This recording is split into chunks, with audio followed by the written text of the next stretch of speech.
देखो, as a को? सांसद, एज ए प्रतिनिधि, बिल्कुल, क्योंकि हर एक इंसान की ज़िंदगी के साथ हम जुड़े हुए हैं।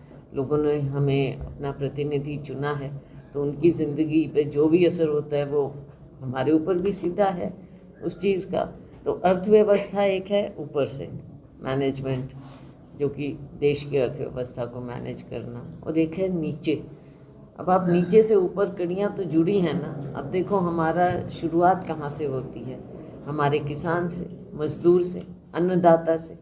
वहाँ पर अब अन्नदाता दुखी, मजदूर को मजदूरी नहीं मिलती। कहने को मनरेगा, कहते थे हम मनरेगा रखेंगे, लेकिन कल ही हम गांव के दौरे पर गए, महिलाएं और इतने मिले हमको, और वो कहते हैं कि हमको काम नहीं मिलता। तो जब हमारा जो सबसे नीचे है इस पूरी कड़ी में, अगर उसका ध्यान नहीं रख पा रहे हैं, अभी एजुकेशन की भी बात हुई, ये सारी बातें हैं, नीचे से ही अर्थव्यवस्था खराब। ऊपर से आपको अंतर्राष्ट्रीय लेवल पर भी देखना होगा, और शेयर बाज़ार की आपने बात की, तो शेयर बाज़ार से तो पूरी अर्थव्यवस्था पर फ़र्क पड़ता है, ना केवल शेयर होल्डर्स पर, ना केवल जो शेयर उसमें मार्केट में है, लेकिन ऊपर से नीचे तक हमारी सारी अर्थव्यवस्था कड़ी के रूप में है। और आज के दिन देश में ऐसा बिल्कुल नहीं लग रहा, ये सरकार की नीतियाँ लाइन पर ही नहीं है, चाहे हम राज्य सरकार की बात करें, चाहे केंद्र सरकार की बात करें। जब तक और हरियाणा पर आइए, हरियाणा पर आइए, ये सरकार बताए 10 साल इनकी सरकार रही, डबल इंजन। अब क्या यहाँ पर लेकर आए हैं? हरियाणा में कोई प्रोजेक्ट लाए हैं क्या? एक भी प्रोजेक्ट लाए हैं? बता दें। ये भी रिपोर्ट हमने देखी, क्योंकि आप जैसे हैं मीडिया में लोग जो इन चीज़ों के बारे में चिंतित भी हैं, और उन्होंने निकलवाई हैं चीज़ें। तो अब कितने सैकड़ों स्कूल ऐसे हैं जहाँ पर बिल्कुल टीचर्स ही नहीं हैं, कुछ स्कूल ऐसे हैं जहाँ पर बच्चे ही नहीं हैं। तो इस चीज़ को देखना करना तो सरकार का काम है। प्राइवेट स्कूल जब आ जाते हैं, आप देखते हैं कि ऐसा लगता है कि सरकार अपनी जिम्मेवारी से पीछे हट रही है। अब आप ये बताइए कि सरकारी स्कूलों में कौन बच्चे पढ़ते हैं आज के दिन, क्योंकि प्राइवेट सेक्टर को इतना ज़्यादा बढ़ावा मिला। वही बच्चे पढ़ते हैं जो गरीबों के हैं।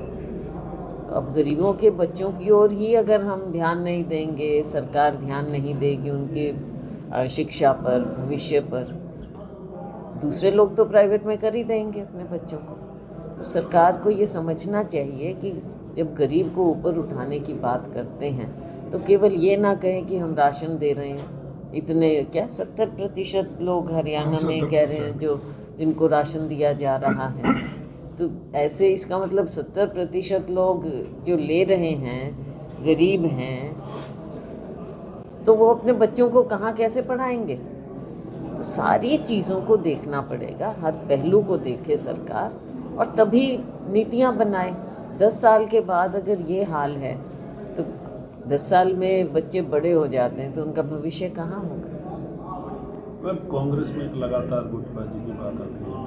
अभी पीछे निकाय चुनाव थे सिरसा में, उसको लेकर जो विधायक हैं उन्होंने भी ये आरोप लगाया कि जो दूसरे कांग्रेसी हैं वो साथ नहीं दे रहे, कहीं ना कहीं उनके खिलाफ हो रहे हैं। तो इसको लेकर किस तरह से लगातार राहुल गांधी भी आवाज़ उठाते रहते हैं कि कुछ कांग्रेसी हैं जो बीजेपी के साथ में हैं, कहीं ना कहीं सरकार को सींचने का काम कर रहे हैं। तो बिल्कुल राहुल जी ने ये बात कही, और बड़े स्ट्रांगली ये बात कही है गुजरात में।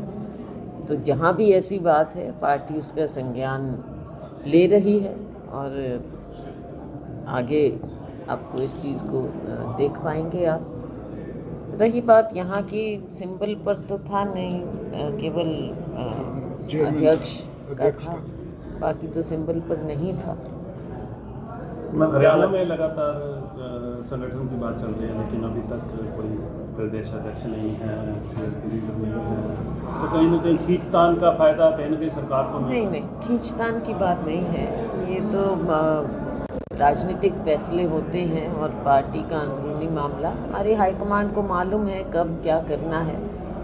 ये आप भी और सब इस चीज़ को देखें कि कई बार फैसला आपको लगता होगा विलम्ब है, लेकिन वो भी एक राजनीतिक बात है कि फैसला एकदम क्यों, कब लेना है, ये हाईकमांड, ये भी एक राजनीतिक फैसला है। नहीं, कहीं ना कहीं ऐसा नहीं लगता कि पब्लिक जब देखती है कि जो विपक्षी पार्टी है वो कहीं ना कहीं जिसका इतिहास संघर्ष का रहा है, लेकिन वो कहीं ना कहीं कमज़ोर पड़ती नजर आ रही है। लोग कांग्रेस की तरफ देख रहे हैं, लेकिन कांग्रेस कभी मौके पर फैसला लेने में सक्षम नहीं। ये फैसला एक अलग है, राजनीतिक फैसला, लेकिन कांग्रेस पार्टी, कांग्रेस का कार्यकर्ता और सभी लोग हमेशा संघर्ष करना सीखा है। हमने तो आज़ादी की लड़ाई से संघर्ष करना सीखा। कुछ पार्टियां ऐसी हैं जो आज के दिन सत्ता में हैं, जिन्होंने आज़ादी की लड़ाई में कौन सा संघर्ष किया था। तो ये बातें छोड़ दीजिए, हमने पहले भी संघर्ष किया है और अब भी संघर्ष हमारा कार्यकर्ता हम सब मिलकर कर रहे हैं। और भाजपा की सरकार है, इनकी गलत नीतियों के खिलाफ हम संघर्ष करेंगे। जो लोगों के हित में होगा वो संघर्ष करेंगे, हम सदन से लेकर सड़क पर। मैम, बीजेपी लगातार कह रही है कि केंद्र में भी बीजेपी है, स्टेट में भी है, और ट्रिपल इंजन की सरकार बनने जा रही है। ये डबल इंजन से तो बचाएं। अब देखो तो सही क्या हाल है हमारे शहरों के, हमारे गाँवों के क्या हाल हैं। डबल इंजन ने क्या किया पहले, कुछ तो दिखाइए ना। यहाँ पे अब सड़कों के बुरे हाल, गलियों के बुरे हाल, पीने के पानी की प्रॉब्लम, हर तरह की समस्या यहाँ पर चल रही हैं। तो 10 साल डबल इंजन ने क्या किया, ऊपर नीचे जब इनके क्या कहाँ गई वो स्पीड। ये तो बिल्कुल हॉल्ट हो गया, ऐसा लग रहा है कहीं पर भी काम तो आगे बढ़ ही नहीं रहा। ये स्लोगन है भाजपा के, और भाजपा हमेशा ये खाली एम्प्टी स्लोगन्स देने में माहिर रही है।